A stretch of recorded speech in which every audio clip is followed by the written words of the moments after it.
Alors, assalamu alaikum, les auditeurs de priorité. C'est un frère Camara moo fi dellu si waat encore pour seen émission hebdomadaire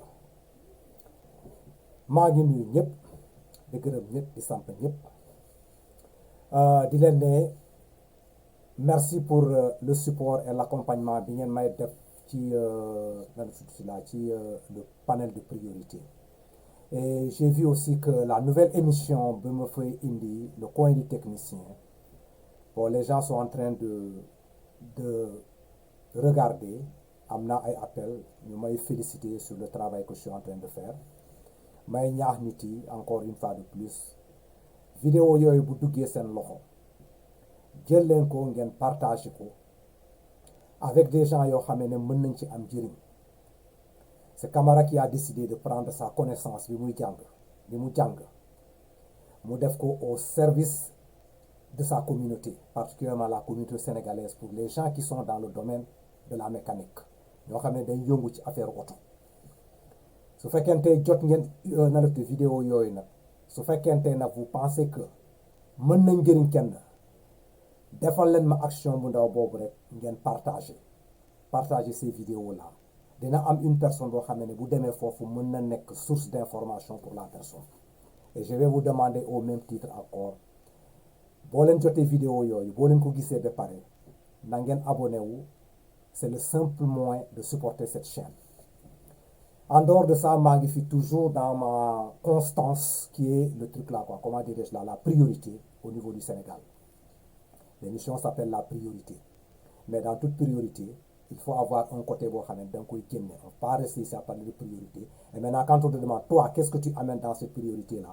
Loolu tax na ma jël cet engagement-là pour partager ma connaissance avec les gens. Peut-être que ça pourra servir.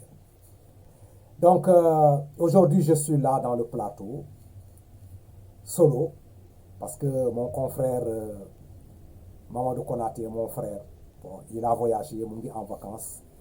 maa koy saluer au passage, xam naa ne mu ngi comment dire savourer comment dirais-je là son voyage là. maa koy souhaiter un bon séjour fi mu nekk daal. Bon, aujourd'hui je suis seul dans ce plateau bëgg a tenir émission bi pour yéen. tey nag damay dugg ci actualité boo xamee ne moom moo nekk au niveau du Sénégal muy le coronavirus ci moom lay waxee. Émission yàlla passée, j'ai déjà donné mon point de vue par rapport à ça et j'ai fait un appel à la population comme ça ñu jéem a respecter les mesures barrières. Mais aujourd'hui je reviens ci beneen angle encore quoi, c'est-à-dire pour voir la gestion de ce truc là quoi, de ce coronavirus. Mais balaa maa dugg ci loolu d'abord, comme la chaîne là s'appelle priorité, dama bëgg nag ma tegal leen benn voix boo xamee ne nan la tuddee ci ngeen déglu ko lan la wax dans un pays lan moo war a nekk le truc là quoi, la préoccupation de truc là quoi de nos leaders là par rapport à la gestion d'un pays. ma bëgg ngeen déglu ko parce que ci priorité laa nekk di liggéey. Cette voix là dama tombé ci voix bi d'une de mes sœurs là mu intéressé ma bëgg a teg nag partager ko fi ak nit yi lan la wax ci loolu daal. Écoutez bien. Bakary, sa intervention na solo et je te rejoins complètement. Effectivement, les hôpitaux on n'a jamais vu, on a toujours entendu, en tout cas au Sénégal, que les hôpitaux sont toujours remplis.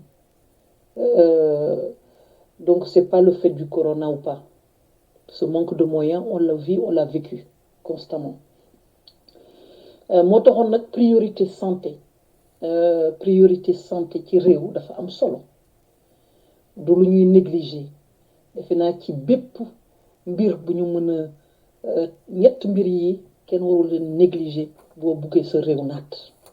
benn bi mooy santé, beneen bi di l'instruction, donc l'éducation, beneen bi mais le b.a.-ba je dirais sax comment se nourrir, se vêtir, se loger. Voilà, c'est l'emploi tout simplement qui permettra ça. L'emploi. Donc ñett yooyu bu réeree ci réew dana difficile lool ñu atteindre ce qu'on appelle l'émergence. moo tax. Voilà donc cette portion boobu rek laa jël quoi pour tegaleen ko fii pour vous dire que combien de personnes ou bien combien de Sénégalais sont conscients de ce qui doit nous conduire vers l'émergence? La dame là a parlé de 3 choses indispensables pour qu'un pays puisse arriver à l'émergence. Moom mooy la santé, l'éducation, se vêtir, se nourrir. Mu teg se vêtir, se nourrir, s'habiller, ce truc-là, dans le contexte de l'emploi. Comment un pays peut prétendre à l'émergence et mettre l'accent sur ces 3 éléments-là que cette dame-là vient de poser? Vous, Sénégalais là, ma laaj leen une question. Est-ce que vous pensez au Sénégal présentement, fu ñu nekk nii là, les 3 points que cette dame-là vient de toucher, lan mooy seen appréciation par rapport à ça? Est-ce que sunu éducation, c'est une éducation digne de son nom? Est-ce que sunu santé fi mu toll nii,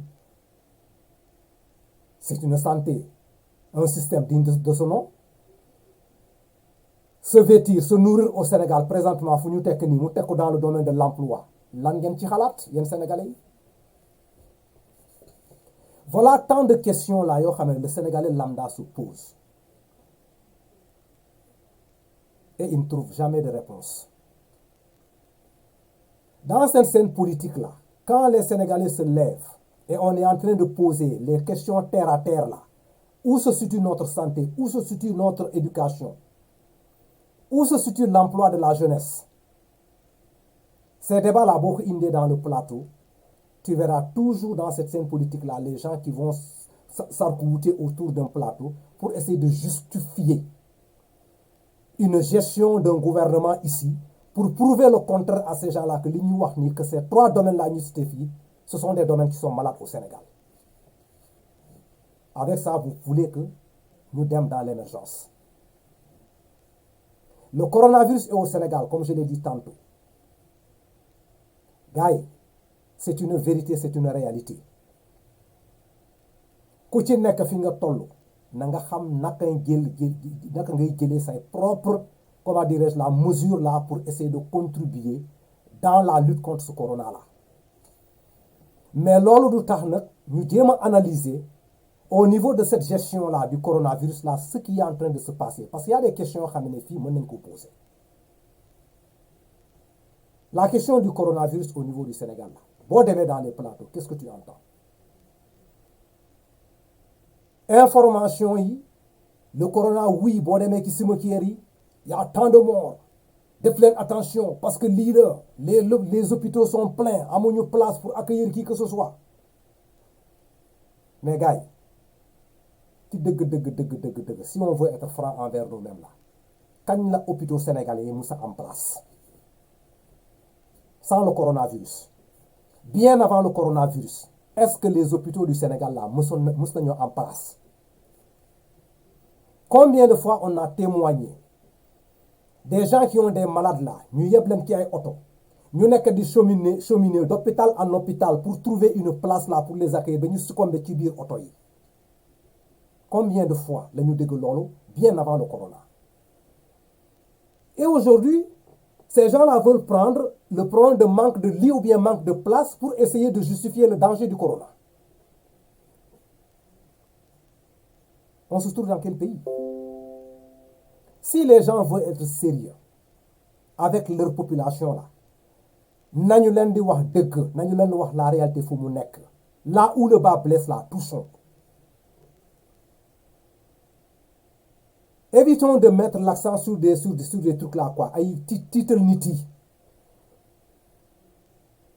S'il y a des problèmes dans la gestion de ce coronavirus là, admettons le principe que la gestion a été une mauvaise gestion. On n'a qu'à mettre l'accent sur la gestion et on discute. Boo gisee may wax loolu, les questions qu'on doit se poser présentement là, où sont nos docteurs, les professeurs là yoo xam ne ils sont dans le domaine même de la santé là, qui peuvent éclairer le peuple là, où sont-ils aujourd'hui?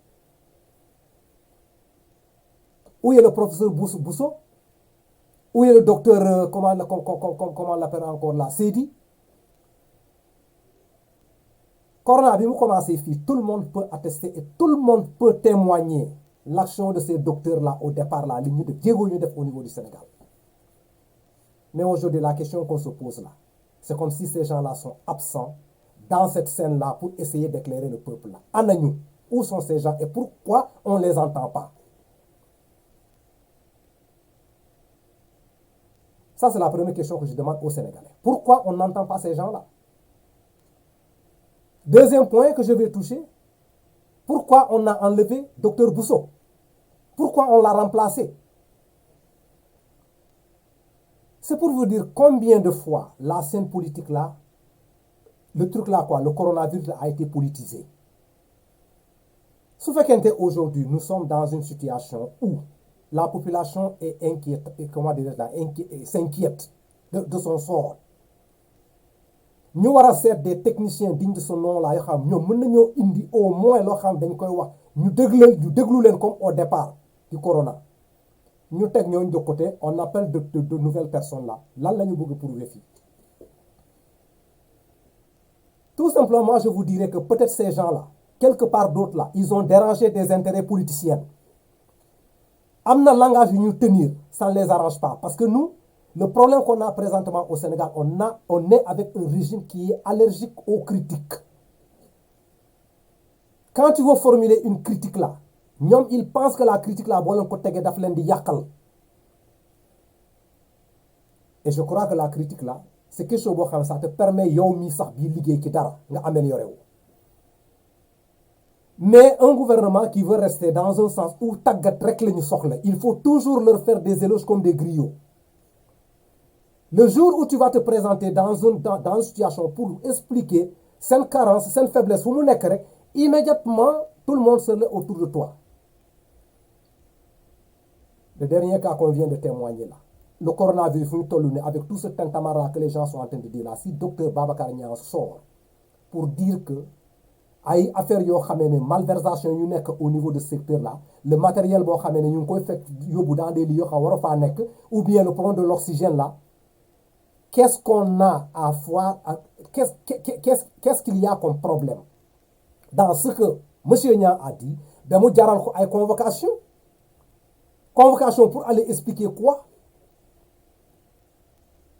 Si ce monsieur-là prend le soin là en tant que spécialiste qui a prouvé au Sénégal son patriotisme pour le peuple sénégalais dans ce domaine bien précis là, vous faites qu'un mom amna limu wax. Est-ce qu'on ne peut pas se retirer? Nous devons savoir exactement limu wax la ñu sét. Est-ce que limu wax deug la su fekkente y a des problèmes ñu corriger ko? Mais non. On va transposer le débat maintenant pour aller dévier l'attention des Sénégalais là sur des futilités. Le convoquer. Pourquoi? Convoquer pourquoi? Et maintenant, vous voulez que ces docteurs-là, nous dans la scène publique là pour essayer de nous éclairer de ce qui se passe, pour essayer de nous conseiller. C'est pas sérieux.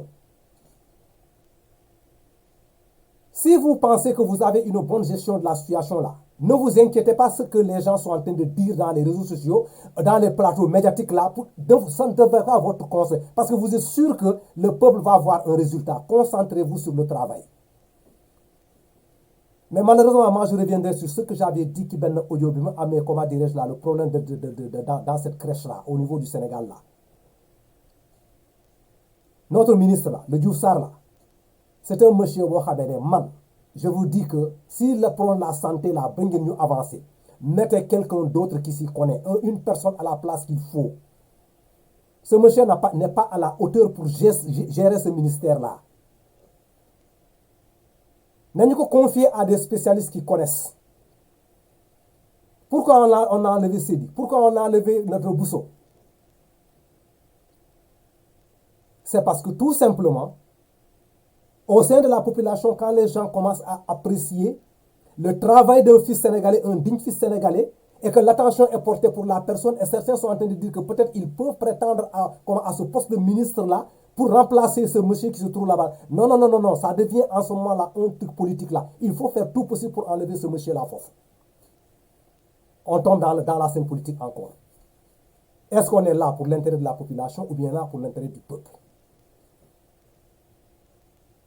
Si on dit que l'oxygène manque au niveau du Sénégal, Et l'oxygène est en train d'être vendu, comment dirais-je là, en détail là, au niveau du Sénégal, là, dans certains trucs là, dans le secteur privé là. Un ministre qui vient et essaie de démentir tout ça là. Et pendant ce temps-là, il y a des Sénégalais qui sortent là pour témoigner que ce manque d'oxygène là est en train de tuer les Sénégalais. Où se trouve la vérité?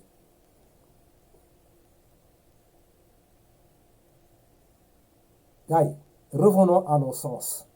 Nañu bàyyi politique bi ñu teg de côté ñu jéem a vouer à l'essentiel pour ce coronavirus. C'est une maladie qui est réelle et qui existe. Pour ñu mun ko attaquer, disons la vérité à la population. Su fekkente présentement là, on dit que il y a problème de lit au Sénégal. Il n'y a pas de place. Place boo xam ne mosut a am. Léegi man la question que je demande là. Lan mooy beneen approche boo xamee ne les Sénégalais doivent l'adopter pour essayer de vivre avec ce virus-là à la maison. C'est là-bas où l'importance même de ce plateau technique-là am solo.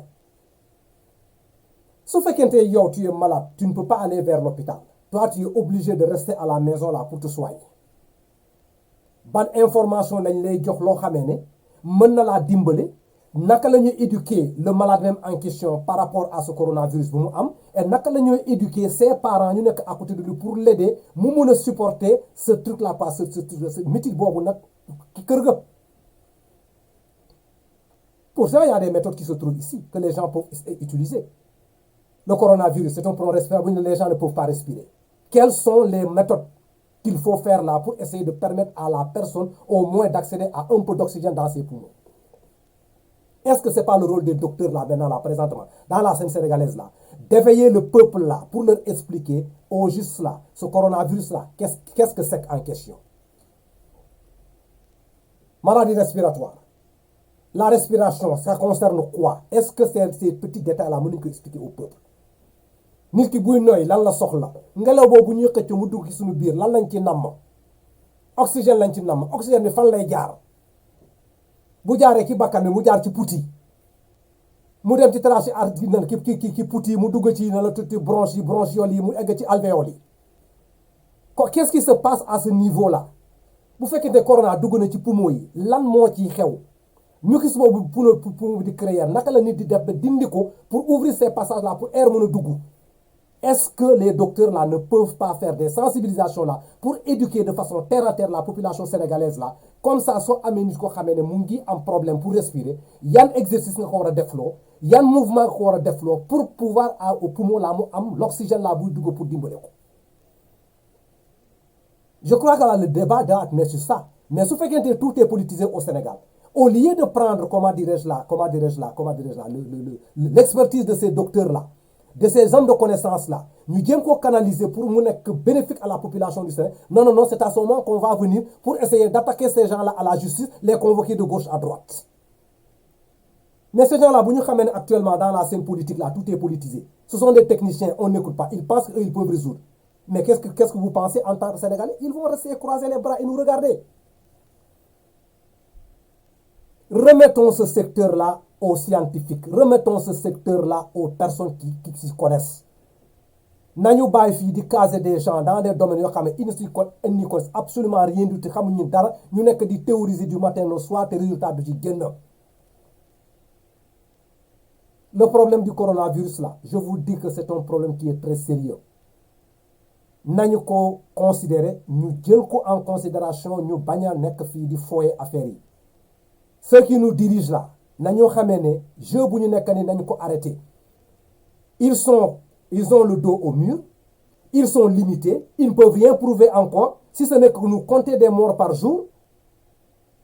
Il y a une autre petite possibilité bi nga war a def consulter le plateau médical là demander leen les aspects éducationnels là yoo xam mën nañ koo am ngeen commencer di dem di occuper les plateaux médiatiques là pour essayer de sensibiliser la population toute personne boo xamee ne coronavirus am na ko ci biir këram nit ki mu ngi koy souffrir mu ngi am problème d'oxygène pour noyyi naka lañ koy dimbale à la maison.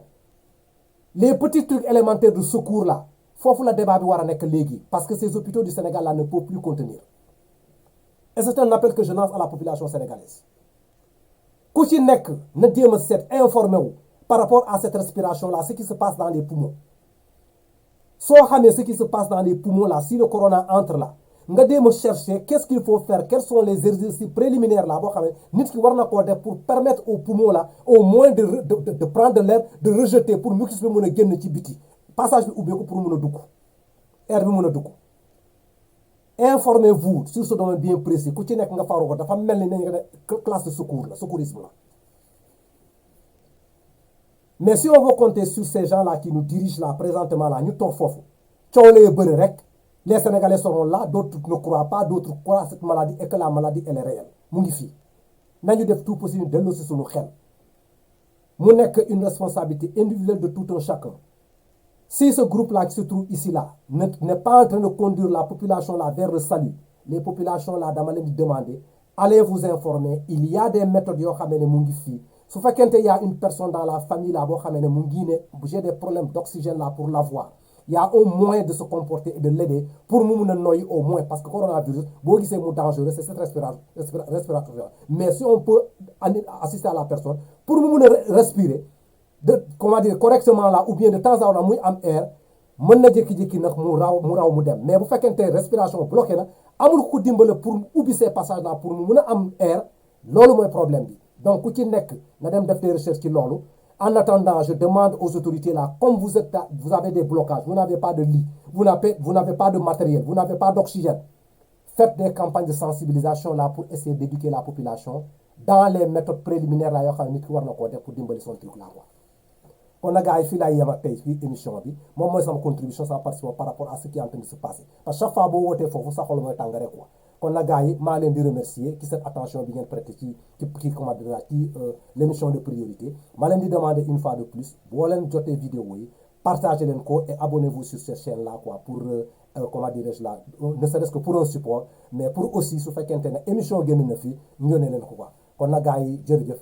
Merci beaucoup d'avoir prêté attention à cette émission-là aujourd'hui, quoi. On a qu'à la prochaine.